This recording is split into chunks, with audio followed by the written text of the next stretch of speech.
À la une également sur BFM, c'est l'événement ce soir à 22h max. Nous recevons une bourgeoise, probablement pas aussi conformiste qu'on le croit. Une femme qui admet n'être pas entrée en rébellion contre le système. Une femme encore qui se demande si l'expression gauche caviar qu'elle déteste ne lui convient pas un peu quand même. Bonsoir Anne Sinclair. Bonsoir Maxime Soutek. J'ai rien inventé, ce sont vos mots. Bien sûr, mais il y a presque 400 pages pour développer. C'est vrai, il y a presque 400 pages pour développer, mais j'ai aimé cette description que vous faites de vous-même dans ce livre, Passé composé, publié chez Grasset. Ce sont vos mémoires que vous ne vouliez surtout pas publier. Merci en tout cas d'avoir accepté notre invitation. On va en parler longuement ce soir, mais juste une petite chose avant d'entrer dans le vif du sujet. Est-ce que vous vous souvenez de la dernière fois que nous nous sommes rencontrés ? Oui. On était ensemble à Washington le jour de l'élection de Joe Biden. Absolument. On est dans la rue. Regardez les images. Ça me rappelle Obama, la victoire d'Obama, parce que j'étais là aussi. Ça me rappelle mai 68, ça me rappelle le 10 mai 81, ça me rappelle des tas de choses. C'est extrêmement joyeux, extrêmement festif. Et on a l'impression d'un immense soulagement, parce que hier soir, en regardant Biden, on avait l'impression que c'était un homme d'État. Pour une fois, c'était un président qui parlait. J'en avais presque les larmes aux yeux. Vous disiez pendant le magnéto ? Je disais que j'avais l'air un peu survolté. Il y a de ça. Si je vous remontre ces images, c'est parce que ce jour-là, précisément, vous étiez au cœur de l'événement. Est-ce que ça ne vous manque pas de vous retrouver au cœur des événements, de faire vivre les événements aux téléspectateurs, de vous retrouver au cœur de ceux qui font aussi l'événement ou à côté de ceux qui font l'événement ? Non, j'ai eu, si j'ose dire, ma dose d'être au cœur de l'événement. Et c'est ce que j'ai aimé dans le métier de journaliste, même de journaliste de plateau, parce que au fond, le métier tel qu'il m'avait séduit, c'était plus le reportage, c'est-à-dire au fond donner à comprendre ce qui se passe dans le monde. Or moi, j'ai pas fait beaucoup de reportages, même très peu. J'ai essayé d'expliquer à ma façon la façon dont l'impression que j'avais du monde. Et donc non, ça ne me manque pas. Je vous écoute, je lis les journaux, je regarde la télévision. Je m'informe et je participe comme citoyenne. Vous racontez, tout va bien. Vous racontez dans ce livre que vous avez réalisé votre rêve, qui était de devenir journaliste. Vous racontez comment vous avez construit notamment vos interviews et évidemment dans 7 sur 7 on va y revenir, avec une règle que j'adore. La seconde question est la plus importante, la première est à la portée de tout le monde. Oui, la première, n'importe qui peut la préparer, se la faire préparer, se faire aider, et on peut enchaîner les questions les unes derrière les autres. Ce qui est le plus difficile, vous le savez bien, dans une interview, c'est de connaître le sujet dont l'invité parle pour pouvoir le relancer. Quand vous avez quelqu'un qui vient parler de l'emploi, du chômage, il faut en connaître les chiffres pour être à la hauteur de la discussion. Avec une phrase terrible, je me suis forgé la certitude qu'à la télévision, la notoriété tient lieu de compétences. Oui. Bon, ça c'est dit, ça c'est posé, vous en êtes persuadé, même vous qui avez fait votre carrière à la télé. Oui, vous avez des gens très connus qui ne sont pas compétents et des gens moins connus parce qu'ils sont dans un média moins fort et qui sont très compétents. Je crois que c'est deux choses très différentes. Alors, quand elles se combinent, c'est tant mieux, très bien. Au contraire, prenons-le de la bonne façon. Mais ça peut être complètement décorrélé, vous le savez bien. Journaliste star, ça vous énerve si on dit ça ? Journaliste, ça suffit. Journaliste, ça suffit. Mais qui a quand même accédé au rang d'une certaine manière. Mais j'y suis pour rien. Il y a un côté un peu iconique. Quand je disais dans la rédaction, on va recevoir Anne Sinclair cet après-midi, certains s'évanouissaient quasiment dans la rédaction. J'exagère un peu. Iconique parce que vous êtes entré chaque dimanche soir, je vais y arriver, dans le salon des Français.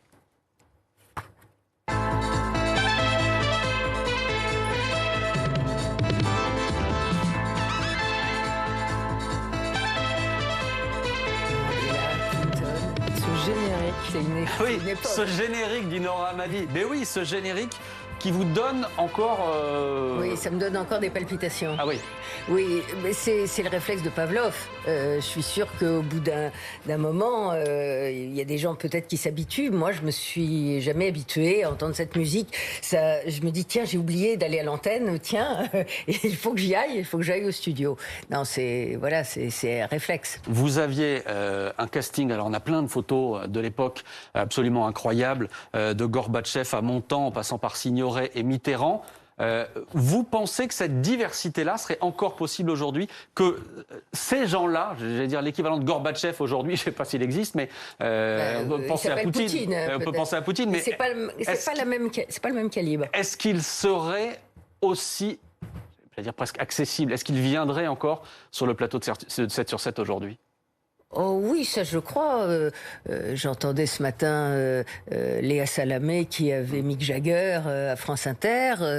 C'est tout à fait dans la ligne justement de recevoir des grandes pointures de la politique, des grandes pointures du spectacle. Mais c'est vrai que les gens de spectacle aujourd'hui, les artistes, les intellectuels, c'est leur rôle de prendre la parole. Mais les artistes, d'abord, c'est assez courageux quand ils le font parce qu'ils au fond, ils se coupent de la moitié de leur public, quelquefois. Et en tout cas, c'est vrai qu'ils ont peut-être moins tendance à le faire parce qu'aujourd'hui, ça a changé. Autrefois, quand je faisais cette émission, c'était plus théâtral, c'était plus posé, c'était plus rare, la parole à la télévision. Maintenant, elle circule tellement, elle est reprise par les réseaux sociaux, elle est reprise par les chaînes d'infos. Tout ça n'existait pas quand je faisais mon émission. Au fond, c'était un confort de tranquillité pour tout le monde, et pour les gens qui présentaient les émissions, et pour les invités qui venaient sur le plateau. Ce qui veut dire, Anne Sinclair, selon vous, que là, on est passé dans une temporalité de l'actualité, dans un exercice, en fait, qui s'est accéléré et qui s'est peut-être hystérisé. Ah, ça, c'est clair. À mon avis, vous en avez parlé une partie de la soirée. Et donc, je pense qu'on et on va y revenir tout à l'heure, évidemment. L'hystérisation générale, oui, c'est évident. Et surtout parce que il y a la multiplicité des canaux, que la politique, elle est partout, et que aujourd'hui, on privilégie les opinions qui clashent bien souvent sur le temps d'explication. Moi, j'ai toujours pensé que la politique, au fond, dans sa plus belle acception, c'est avoir une vision de ce qu'on veut faire du monde pour un acteur politique. Comment on veut transformer le monde. Et pour cela, il faut avoir un peu de temps, un peu de calme. Et aujourd'hui, on est dans une telle accélération que tout ça n'existe plus. Ce jour-là, 11 décembre 1994, je pense que c'est l'émission dont on vous parle le plus. Sans doute, ce 7 sur 7-là, la franche, la gauche surtout, attend de savoir si Jacques Delors va se présenter à la présidentielle. Et vous racontez dans ce livre que vous avez discuté avec Delors juste avant l'émission. Donc vous savez, vous connaissez sa réponse. 5 minutes avant. Voilà, vous savez qu'il ne va pas y aller. Mais vous avez convenu d'un code avec votre mari, avec DSK, qui est lui devant sa télé. Et en clair, ce code, il est très simple. Si vous dites au début de l'émission, voici la question, c'est que Delors se présente. Si vous dites, voilà la question, ça veut dire que Delors n'y va pas. Eh bien, bonsoir Jacques Delors. Bonsoir Anne Sinclair. Voilà la question que, en effet, tous les Français se sont posée cette semaine. Et j'oserais dire, c'est même la seule question que nous avons réussi à rapporter d'un reportage dans la rue après que vous ayez annoncé votre décision. Alors moi aussi, j'ai envie de vous la poser ce soir, tout de suite, d'entrée de jeu. Jacques Delors, êtes-vous, oui ou non, candidat à l'élection présidentielle ? Et la réponse était non. Ça reste l'émission dont on vous parle le plus ? Oui, oui. Et ce Voici Voilà était un petit jeu idiot, parce qu'au lieu de me concentrer sur une émission qui était extrêmement importante, je n'avais qu'en tête un petit jeu absurde et infantile. Mais c'est sans importance. Ce qui était très fort là, c'est que il me l'a dit exactement 10 minutes avant d'entrer sur le plateau, parce que moi j'étais persuadée qu'il allait être candidat. Je suis très mauvaise pour les pronostics politiques, donc il ne faut sûrement pas m'en demander. Mais et donc je lui dis oui, mais si vous me le dites tout de suite, on s'en va, on ferme, on tourne la clé du studio. Et comme il avait envie qu'on l'écoute, il m'a dit non, j'ai des tas de choses à dire avant. Et c'est ça qui est le plus extraordinaire, c'est que il y avait sûrement chez cet homme une bataille interne, ou en tout cas, il y avait des voix intérieures qui lui disaient qu'il devrait y aller, qu'il était attendu pour y aller, que tout le monde attendait sa réponse et attendait une réponse plutôt, le consensus de l'époque était plutôt en sa faveur. Et tout son discours, au fond, justifiait une réponse positive derrière. Et moi-même, en l'écoutant, je me suis dit, mais t'as rien compris, ma pauvre fille. Il t'a dit qu'il n'y allait pas, mais c'est pas enregistré. Et apparemment, il y va. On parlait de ce jeu avec Dominique Strauss-Kahn. Évidemment, vous en parlez dans ce livre. Et j'en viens au transition. Au chapitre impossible. Vous avez vu ça? Comment j'amène la chose? Chapitre 13. Chapitre 13, chapitre impossible. Il fallait bien en arriver là, ce soir aussi. Écrivez-vous à la fin de vos mémoires pour revenir donc sur ce 12 mai 2011. Édition spéciale sur BFM TV avec un vrai coup de tonnerre. Le mot n'est quand même pas galvaudé puisque Dominique Strauss-Kahn devrait être inculpé pour agression sexuelle, pour tentative de viol et pour séquestration. Il est à l'heure qu'il est entendu par la police aux États-Unis. Ruth Elkayef, c'est un coup de tonnerre aux États-Unis. C'est évidemment un coup de tonnerre en France. Voilà ce qui se passe à ce moment-là sur BFM TV. Je vous lis, Anne Sinclair. Je suis assommé. Je réalise difficilement que ce n'est pas un film, qu'il s'agit de mon mari depuis 20 ans, qu'il est accusé de viol, autrement dit un crime odieux. Devant pareille accusation qui me semble inconcevable, je ne peux que me tenir à ses côtés. J'ai le cœur en lambeaux et la tête dans un étau. Quand vous dites, au début de ce chapitre, il fallait bien en arriver là, vous saviez qu'un jour, vous devriez donner votre version. Vous ne pouviez pas faire l'économie de cela ou... Non, pas du tout. Si j'avais décidé de ne pas écrire mes mémoires, j'aurais pu. S'il n'y avait pas eu... Imaginez qu'il n'y ait pas eu le Covid, pas le confinement, pas un moment de désœuvrement où on se replonge un peu sur son parcours, sa vie. J'avais absolument rien à dire. Vous n'aviez pas écrit quelque chose avant ? Non. Avant de commencer l'écriture de ce chapitre 13 ? Pas du tout. J'ai écrit ce livre dans sa continuité, d'ailleurs. Et justement, au départ, comme vous avez dit tout à l'heure, j'avais toujours dit que je ne ferais pas mes mémoires parce que je trouvais ça un peu vain. Je trouvais ça un exercice narcissique. D'ailleurs, ça l'est, puisqu'on parle de soi. Et puis, finalement, en voyant des anciennes émissions, je me suis dit que c'était intéressant de témoigner d'un climat politique, d'une histoire, d'un moment. Et à partir de ce moment-là, je me suis dit, je vais quand même pas faire le récit des 7 sur 7. C'était un peu convenu, un peu bateau. Donc, j'ai voulu étoffer, parler de l'ensemble de ma vie. Et donc, parlant de l'ensemble de ma vie, si je parlais de mon enfance, il fallait bien que je parle aussi des événements qui avaient compté. On va le dire aux lecteurs qui ne l'ont pas encore acheté. Vous consacrez 40 pages à ce... Sur 400. Sur 400, exactement. C'est pour ça que je le dis. Est-ce que vous avez le sentiment d'avoir tout dit sur cet épisode ?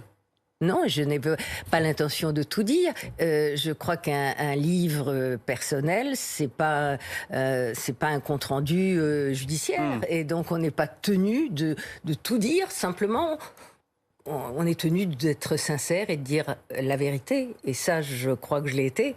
Mais il reste une part de ce qui m'appartient et que je n'ai pas l'intention d'aller au-delà de ce que j'écris dans le livre. Effectivement, vous racontez tout de même des scènes qui peuvent, je sais pas comment dire ça, serrer l'estomac, je sais pas comment le dire, des choses où on est avec vous, de fait, ce qui se passe quand vous êtes poursuivi par les paparazzis dans New York, vous racontez que vous allez devoir aller au tribunal, vous allez devoir passer devant les photographes, etc. Et l'avocat de Dominique Strauss-Kahn vous dit « vous ne pouvez pas y aller sans alliance, c'est impossible ».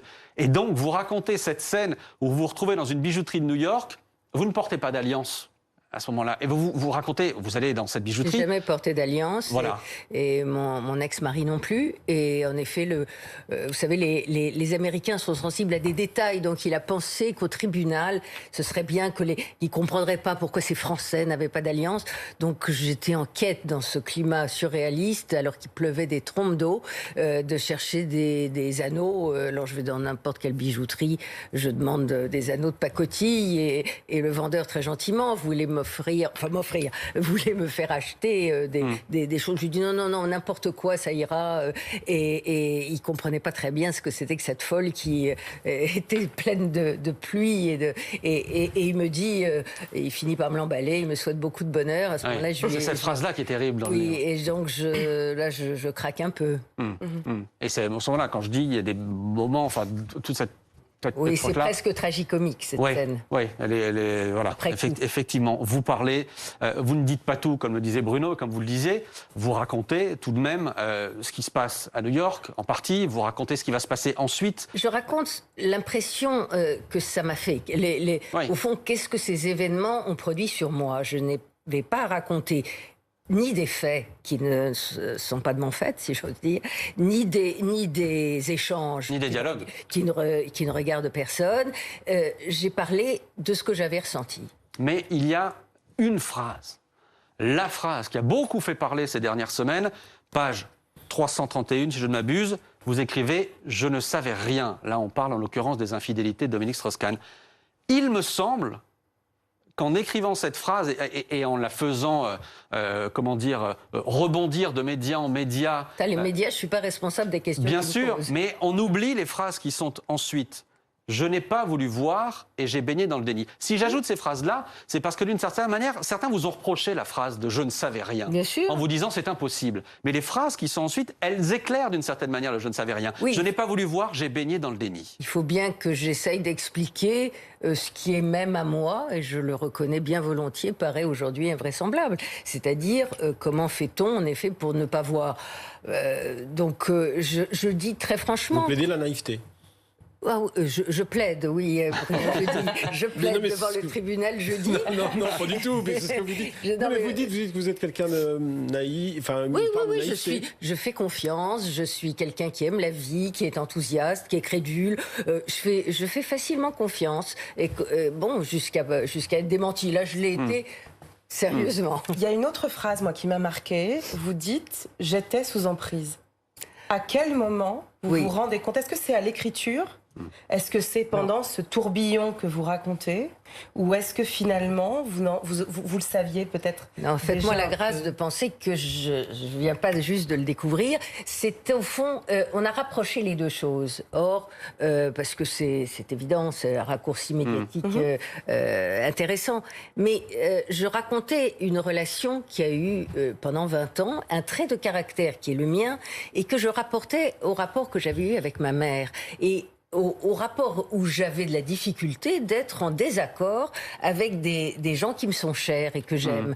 Ça peut être avec mes enfants, ça peut être avec mes parents, ça peut être avec mon conjoint. Mais ça n'a rien à voir avec cet épisode-là. C'est une disposition de caractère dont j'espère m'être à peu près affranchi aujourd'hui, mais qui est sur la longueur et le long terme. Et les pages qui sont consacrées à votre mère font partie des pages qui sont les plus touchantes dans ce livre. Parce que vous êtes... Alors, je ne vous connais pas en dehors de ce studio, mais en tout cas... Dans la rue de New York. Dans la rue de Washington, oui, mais vous êtes, comment dire, d'une honnêteté touchante concernant votre mère, parce que vous dites clairement à quel point vous avez été parfois en opposition avec elle, à quel point elle vous en a voulu sur certains points, peut-être même en étant jalouse. En étant jalouse de vous et de la relation que vous pourriez avoir avec votre frère. C'est moins jalouse que, oui, elle ne travaillait pas, donc elle se sentait frustrée parce que c'était une femme très intelligente et qui aurait dû avoir une place dans le monde du travail et elle ne l'a peut-être pas bien cherché. Elle était très solitaire. Moi, j'étais plutôt sociable et j'aimais les amis. Voilà, donc... On n'était pas pareil et néanmoins je ne voulais pas la décevoir et je voulais, en fait je le dis, je crois que je ne l'ai pas bien comprise et que j'ai compris un peu tard qu'elle avait été malheureuse et que c'est presque voilà, on s'est pas croisés au bon moment et à la bonne distance. Anne Sinclair, vous restez évidemment avec nous ce soir. On va continuer à parler, à évoquer de vos mémoires, tout en passant en revue l'actualité. Et alors il y a des liens assez dingue parce que toutes les personnalités qui font l'actualité aujourd'hui quasiment, elles étaient déjà là à l'époque d'une certaine manière et elles sont dans ce livre.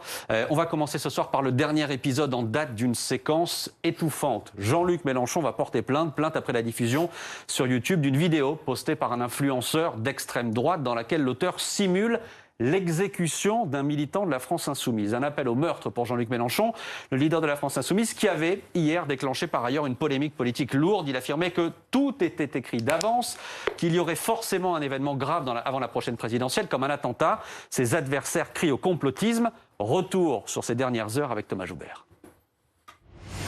Un ton solennel, une mise en scène inédite. Jean-Luc Mélenchon s'exprime sur sa chaîne YouTube, mais plutôt que de répondre directement aux accusations de complotisme, le leader de la France insoumise révèle les menaces dont il fait l'objet sur Internet. Il décide même de les mettre en lumière en diffusant lui-même un extrait de cette vidéo de Papacito, un youtubeur d'extrême droite. Voyez ces images. Des images sur lesquelles on voit un mannequin représentant un militant d'extrême gauche subir des attaques physiques d'une grande violence par arme blanche et par arme à feu. Jean-Luc Mélenchon évoque du terrorisme intellectuel. Il ne peut être question que nous acceptions, ni maintenant ni jamais, qu'on en vienne à la menace physique, au terrorisme intellectuel qui précède toujours le terrorisme physique. Un peu plus tard, Jean-Luc Mélenchon enfonce le clou à la tribune de l'Assemblée lors du débat sur la PMA. Je viens de faire l'objet, avec mes camarades, d'une vidéo de menace de mort.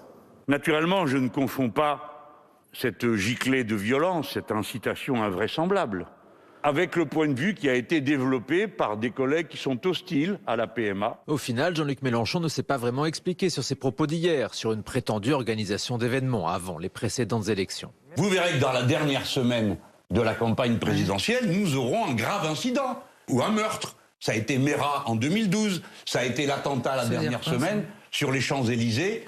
Tout ça, c'est écrit d'avance. Ses propos continuent de susciter un tollé et sa contre-attaque est perçue par certains comme une diversion. C'est un contre-feu qu'il allume, M. Mélenchon. Il s'est aperçu qu'il avait dit une grosse bêtise et maintenant c'est rétropédalage tout et on essaie de détourner l'attention et il la détourne comme il peut. Les propos sont indignes d'un homme politique qui prétend diriger le pays, clairement. En fait, il maîtrise pas, enfin ça c'est la meilleure des options, il maîtrise pas sa communication et il n'est pas capable de tenir la distance dans le cadre d'une campagne qui rame un peu. Sur le tollé suscité par ces propos, Jean-Luc Mélenchon a dénoncé un mot monté en épingle et un buzz affligeant. Il y a deux choses totalement distinctes ce soir dont il faut parler, Anne Sinclair. D'abord, cette vidéo, parce que c'est le dernier élément en date, cette vidéo d'un influenceur d'extrême droite, très suivi. Elle est abjecte. Très suivi. Elle est abjecte. C'est abominable. C'est en effet un appel au meurtre, un appel au crime, tout ça sur un ton de plaisanterie. Reste à savoir aussi s'il fallait la diffuser aussi sur toutes les chaînes. Elle était certes sur YouTube, mais YouTube n'est pas vue par la France entière et je crois que désormais tout le monde a vu cette vidéo qui est d'une violence extrême. Et donc, c'est scandaleux. Bon. Et ça, je comprends très bien que Mélenchon veuille porter plainte. Ça me paraît tout à fait légitime. Il reste que, comme vous le dites, cette vidéo n'a pas grand-chose à voir avec ce qui s'est passé hier et le pétrin dans lequel il se débat.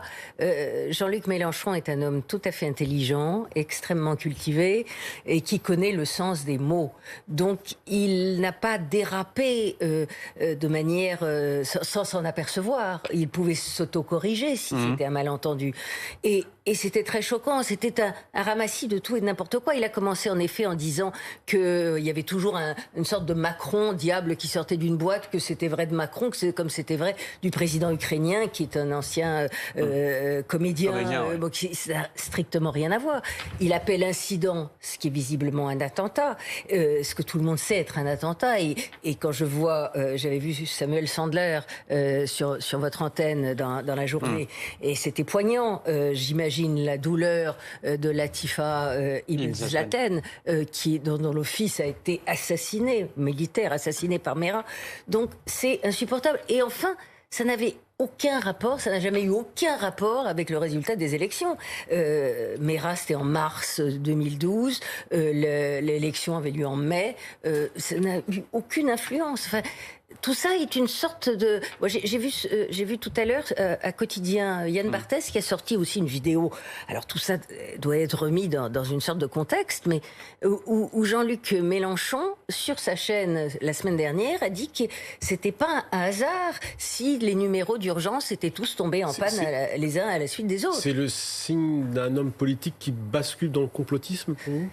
Il a toujours eu un peu cette tentation. Il est très ambivalent, Jean-Luc Mélenchon. Il a à la fois des réflexes extrêmement républicains à certains moments, et puis à certains autres, il est tenté de jouer avec des moments assez troubles et des choses troubles. J'ai envie de dire, attention à la campagne électorale, vous vous rendez compte? Mais est-ce que ça correspond aussi peut-être à une forme d'impasse politique, c'est-à-dire qu'il cherche à élargir son espace politique, non pas en rassemblant la gauche dans toutes ses entités, mais en essayant d'aller plus vers les extrêmes. Je suis pas une bonne psychanalyste de la mécanique mentale de Jean-Luc Mélenchon, qui souvent nous échappe à tous. Mais de temps en temps, il est pris par la colère. À la limite, on peut le comprendre. Là, il s'est pris les pieds tout seul. Enfin, personne ne lui demandait rien. Donc pourquoi ? Je pense qu'il n'avait rien à gagner dans cette histoire. Jean-Luc Mélenchon, dont vous parlez dans votre livre, vous racontez une rencontre en 94. Voilà, j'invite les... On va dire que c'est fleuri. Je pense que ça devait être fleuri à l'époque. Vous expliquez qu'il vous a agonie d'injures à l'époque. C'était juste après les révélations sur les amitiés vichistes de François Mitterrand. On est en 94. Cette double polémique dont on parlait ce soir autour de Jean-Luc Mélenchon a provoqué des dizaines et des dizaines de réactions, notamment celle de Marine Le Pen. Je trouve ces propos absolument scandaleux. Mais ce n'est pas une tonalité complotiste. La réalité des propos de M. Mélenchon, et je ne vois pas comment on peut les entendre autrement, c'est qu'il indique qu'il existerait en réalité une action directe de la part du système politique pour organiser des attentats la veille des élections dans le but de stigmatiser les musulmans et, je suppose, de l'empêcher d'être au second tour de l'élection présidentielle. Parce que dans son esprit, j'imagine que ça doit être ça. Bon. Marine Le Pen, aujourd'hui, toutes les pages consacrées à la famille Le Pen sont assez passionnantes parce qu'elles posent la question du rapport que vous avez pu avoir au Front National. Vous expliquez vous-même que dans les années 80, vous êtes lancé, c'est votre expression, dans une sorte de croisade anti-Front National. Vous racontez que vous avez toujours refusé de recevoir Jean-Marie Le Pen. J'essaie de l'expliquer sur la longueur parce que ça n'a pas toujours été compris. Exactement, mais j'allais arriver à la conclusion, moi, directement. Oui. Vous expliquez que le 21 avril au soir, quand Jean-Marie Le Pen accède au deuxième tour de la présidentielle, je me suis dit que cette position n'avait servi à rien. Vous vous êtes planté sur le Front National ? Je dirais pas ça. J'avais pas à porter un jugement. J'avais à savoir comment je pouvais exercer mon métier avec le Front National. Et je pense que ça n'a servi à rien. Je ne dis pas que j'aurais su réagir autrement, que j'aurais pu réagir autrement. Voyons les choses très vite. Il était aux marges de la démocratie, il était condamné par les tribunaux pour racisme, pour antisémitisme. Sa presse m'avait insulté, lui-même insultait en meeting le père de mes enfants. Enfin, j'avais déjà un rapport personnel violent et je me suis dit, ça m'a fait réfléchir au rapport que les intervieweurs avaient avec des personnages publics et avec des personnalités politiques. Et je crois qu'il faut être humble quand on interviewe. Et vous le savez, Maxime, on n'est pas à égalité avec la personne qu'on interroge. On n'est pas à faire valoir, bien sûr. On est là pour poser des questions, pour relancer. Mais on est là aussi pour passer à autre chose. On ne peut pas faire du surplace parce qu'on n'est pas un débatteur à égalité.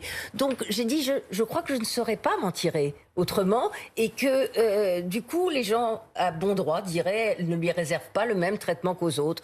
Et donc, c'est toute la difficulté d'interroger un dictateur. Alors, et vous en parlez, hein, des dictateurs, de Saddam Hussein, etc., dans ce livre que vous avez effectivement refusé d'interviewer. Pour revenir au Front National, au Rassemblement National aujourd'hui, il y a une étrangeté dans votre livre. J'ai du mal à croire que ça vous ait simplement échappé. Vous appelez Marine Le Pen Marine. Oui, je ne pense pas que ce soit une familiarité. Est-ce que ça ne dit pas quelque chose de ma familiarité avec Marine Le Pen ? Non, pas de votre familiarité, mais d'un mouvement plus général de banalisation qu'elle a voulu provoquer. Non. Et d'adoucissement de l'image. Oui, mais ça, c'est réel. Et je dis que je suis allée l'interviewer, que j'écrivais un livre sur la campagne présidentielle de 2017. Je suis allée l'interviewer. Nous avons eu un rapport parfaitement courtois parce que elle respecte les lois de la République. À part ses problèmes au Parlement européen, et on verra bien ce qu'il en est sur un plan judiciaire. Mais elle a dédiabolisé le Front. Aujourd'hui, elle le banalise et tout. L'hystérisation générale de la vie publique contribue à cette banalisation. Moi, ce que je trouve inquiétant, c'est qu'en effet, la République En Marche reprenne aujourd'hui, au fond, un slogan qui était celui de Malraux, autrefois, sur les gaullistes et les communistes, en disant « Entre les communistes et nous, il n'y a rien ». D'ailleurs, il s'était trompé. Il y avait quelque chose qui a mis du temps à émerger, je suis d'accord. Je trouve que c'est dangereux aujourd'hui de dire « Il n'y a rien, pas d'autre alternative que le Front National », et ça, je pense qu'on joue avec le feu. Et moi, pardonnez-moi, mais ça m'inquiète. Vous voulez dire que vraiment. démolir la gauche et la droite, comme peut-être on peut traduire ce qui se passe actuellement, ça risque de déboucher sur l'extrême droite? Ça, je pense que c'est un jeu tactique intéressant. Il reste de savoir quels sont les thèmes qu'on favorise et qui favorisent souvent le Front National. Je pense que l'insécurité est un thème réel. Je pense que c'est extrêmement grave, la violence dans la société, ce qui se passe, les féminicides, etc. Mais je pense qu'il y a des thèmes sociaux qui sont tout aussi graves à la fin de cette pandémie, où les plus faibles ont souffert, où on a vu des queues devant les banques alimentaires de jeunes étudiants, où des entreprises petites ont fait faillite, où il y a des gens qui vont voir les aides qui vont leur être coupées et supprimées, et donc qui vont déclencher aussi des problèmes d'inégalité et d'injustice. Donc le vrai en même temps me semble de tenir la barre égale entre tous ces points-là et pas seulement donner quitus à Gérald Darmanin. Alors, dans votre livre, vous racontez justement très froid, le 21 avril 2002, l'éviction de Lionel Jospin et donc de la gauche, cette gauche plurielle, mais aussi donc vous racontez la victoire de François Mitterrand. Vous avez donc traversé toute cette période. Qu'est-ce que ça vous inspire à l'heure où justement la question sociale elle est réelle et vous venez de nous en parler? À vous, la journaliste de gauche, c'est comme ça que vous vous présentez encore. Qu'est-ce que cela vous inspire de voir l'état de la gauche aujourd'hui? On évoquait Jean-Luc Mélenchon, mais au-delà, l'incapacité en fait de la gauche à se parler. Mais c'est pas tellement à se parler, ça c'est secondaire, à la limite. Se parler, c'est une tactique, c'est une stratégie, mais à définir un projet, à trouver une incarnation, à avoir une vision. Oui, la gauche est aussi responsable de cet état de fait qui est que elle a vu que la redistribution n'avait pas était partielle et il fallait l'enrichir par autre chose, qu'elle n'a pas trouvé les moyens d'avoir une idéologie, j'allais dire, de remplacement de cette vieille redistribution qui est obsolète. Donc, j'ajoute que toute la politique faite pendant le confinement, pendant le Covid, est une politique keynésienne, où là, Macron a fait, au fond, il a piège aussi la gauche. Pardon ? Le quoi qu'il en coûte. Le quoi qu'il en coûte, absolument. C'est une politique de dépenses publiques, de finances publiques que fait Joe Biden lui aussi aujourd'hui. Donc la gauche, elle ne sait plus où elle habite. La droite est complètement explosée. Il y a les droites irréconciliables. Maintenant, on parlait autrefois de la gauche irréconciliable, mais la droite est irréconciliable et fracturée, et la gauche est perdue. Mais Nora le disait, il n'y a aucun doute, et vous le dites, vous êtes de gauche, mais de quelle gauche justement? Est-ce que vous aussi vous êtes paumé aujourd'hui? Oui, non, mais moi je suis d'un modèle qui n'existe plus. Je suis totalement démodée. Je suis une vieille social-démocrate modérée. Mendès et Rocard, oui, à votre gauche. Mendès et Rocard, voyez, vous avez un sourire. Et vous les voyez pas aujourd'hui, les successeurs, ou les héritiers de cette gauche? Non, Mendès et Rocard, à mon avis, peut-être que ce que j'ai vraiment aimé chez Mendès et Rocard, c'est qu'ils n'étaient pas vraiment des politiques. C'était plus des penseurs de l'action publique, et c'est au fond ce qui m'a séduit. Mais Emmanuel Macron dit s'être inspiré de Michel Rocard. Justement, sur Emmanuel Macron, je vous cite. Sur Emmanuel Macron, il reste que ce président, s'il a eu mes suffrages, n'a pas conservé mon soutien. Vous faites partie des déçus du macronisme?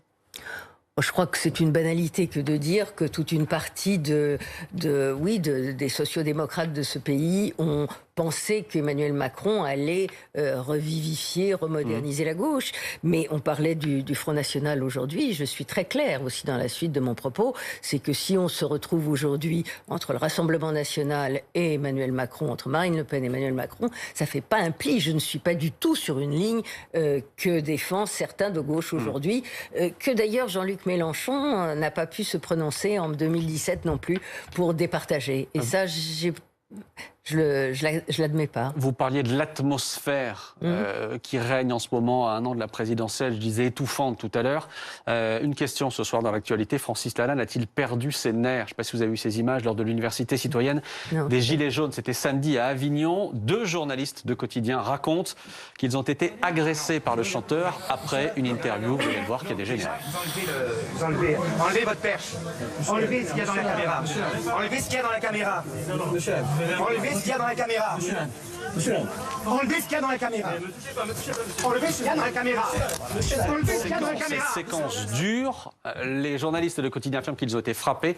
Le caméraman a été victime d'un trauma crânien. Le journaliste d'une entorse au poignet. L'équipe de Quotidien a décidé de porter plainte pour agression. Ça aussi, ça vous inquiète, ce genre de comportement à un an de la présidentielle et même au-delà? Bien sûr, ça veut dire qu'il y a une sorte de perte de contrôle de tout le monde, qu'en effet, on est obligé de se ranger dans un camp, qu'on n'a pas le sens de la nuance, que la modération, au fond, le beau sens de modération, pas au sens traditionnellement péjoratif politique, des modérés, mais la modération est une vertu pour moi.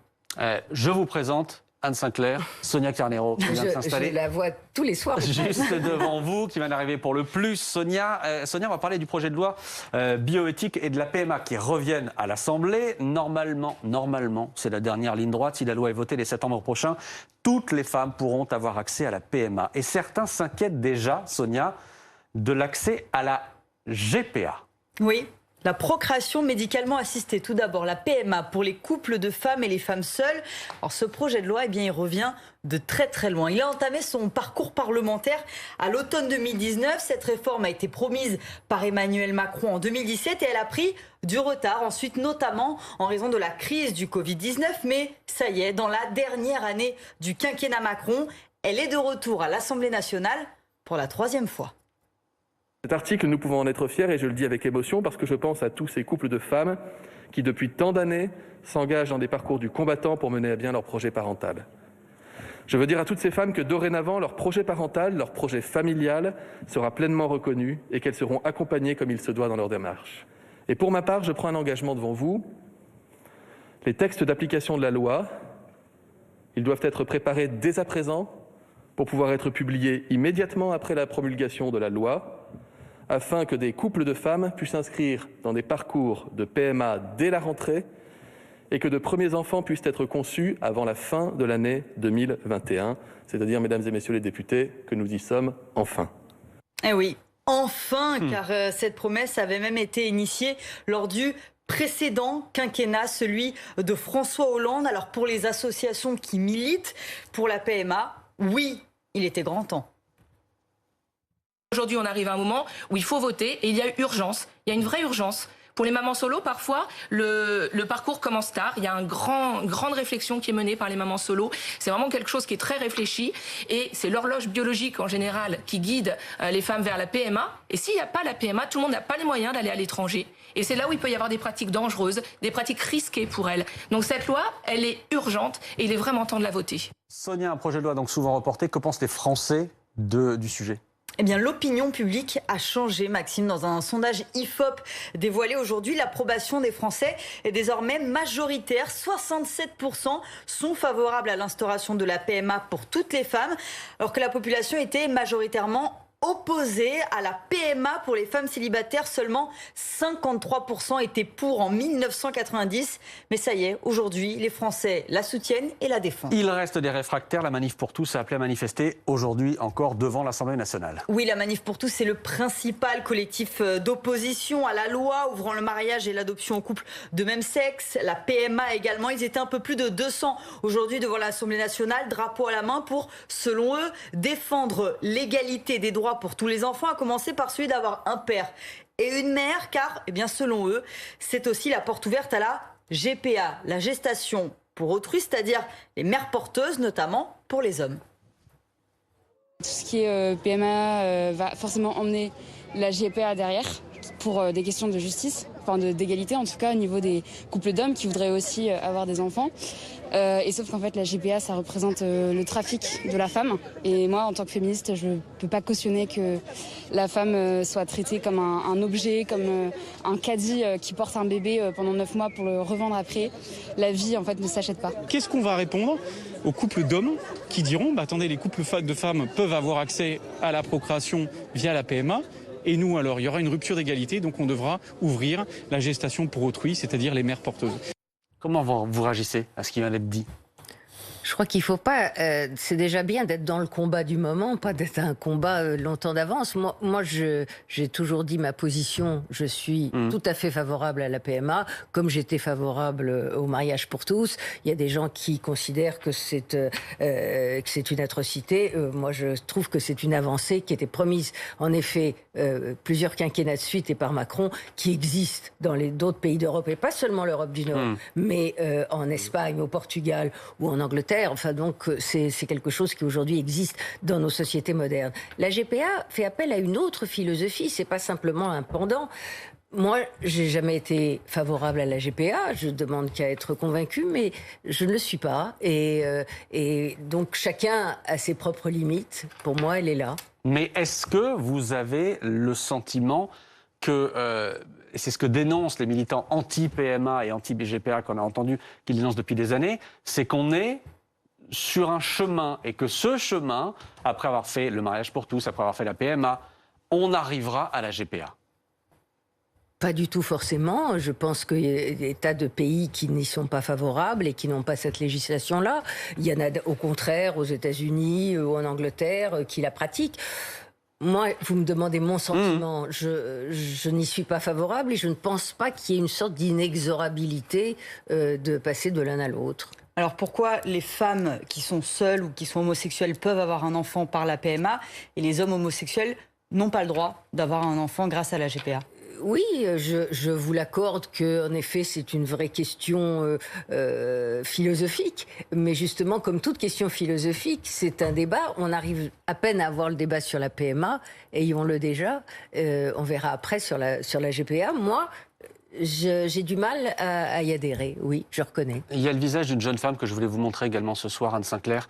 C'est le visage de Mila, dont on a encore parlé la semaine dernière, parce qu'il y a eu ce procès de gens qui l'a harcelé. Mila, on se souvient, qui a été victime de raids, de harcèlement sur les réseaux sociaux après avoir critiqué l'islam. Mila qui se retrouve aujourd'hui à devoir se battre parce que son compte Instagram a été suspendu, parce que précisément il a été visiblement dénoncé par un certain nombre de ses opposants. Et c'est tout ce qui lui reste. Comment vous réagissez face à ce qui est devenu son combat, au combat de Mila ? Écoutez, on a le droit de penser ce qu'on veut du vocabulaire de Mila, qui est celui de sa génération. On a le droit de penser ce qu'on veut du bon goût, du mauvais goût de ses remarques. Elle a cette petite, je dis cette petite parce qu'elle est toute jeune, a été harcelée, elle a été maltraitée, elle a été menacée de mort, elle est menacée de mort, elle est obligée de se cacher, de ne pas aller à l'école depuis 2 ans maintenant. Elle vit une vie d'enfer et sa vie est obérée par ça. Donc, et je suis étonnée de voir que des féministes, souvent, ne sont pas été volées au secours de Mila, parce que c'est un vrai combat de la liberté d'expression. Elle a le droit de dire ce qu'elle veut dans ce pays. On a le droit de dire ce qu'on veut. Dieu soit loué. On peut trouver ça de mauvais goût. Très bien, on a de mauvais goût. Mais mon Dieu, qu'on la défende, cette petite. Je reviens à vos mémoires, Anne Sinclair. Et au début de cette interview, et on a beaucoup parlé de la présidentielle qui vient, vous disiez tout à l'heure, non, ça ne me démange pas. Ça ne me démange pas de revenir dans le jeu médiatique, de reprendre un poste de journaliste actif, si je puis dire. Ça ne me démange pas. Donc si ce soir, à 23h28, je vous propose, par exemple, dans les semaines qui viennent, dans les mois qui viennent, d'aller en France comme ça et d'aller à la rencontre des Français pour essayer de comprendre ce qui est en train de se passer dans ce pays, vous dites non. Les propositions d'embauche, vous les faites comme ça, en direct. Je me suis dit que je vous avais sous la main, Anne Sinclair, oui, et que donc... Je vois que vous profitez de toutes les Non, mais bon, on ne sait jamais. Non, ça vous... Non.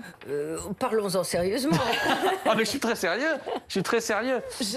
J'avais une petite question rapide, je sais très rapide. Vous qui avez vécu aux États-Unis, Anne Sinclair, est-ce que vous diriez qu'on est en train de prendre le même chemin en termes de fracturation, de radicalisation en fait de notre espace politique et médiatique? Et je vous laisse 8 secondes pour répondre parce qu'on est à la fin de l'interview. Oui. Eh ben voilà, merci beaucoup de m'aider. Merci Anne Sinclair et merci beaucoup d'avoir été avec nous. Merci à Passé vous. Composé, c'est chez Grasset. Merci d'avoir passé quasiment 7 heures avec nous ce soir dans 22h max.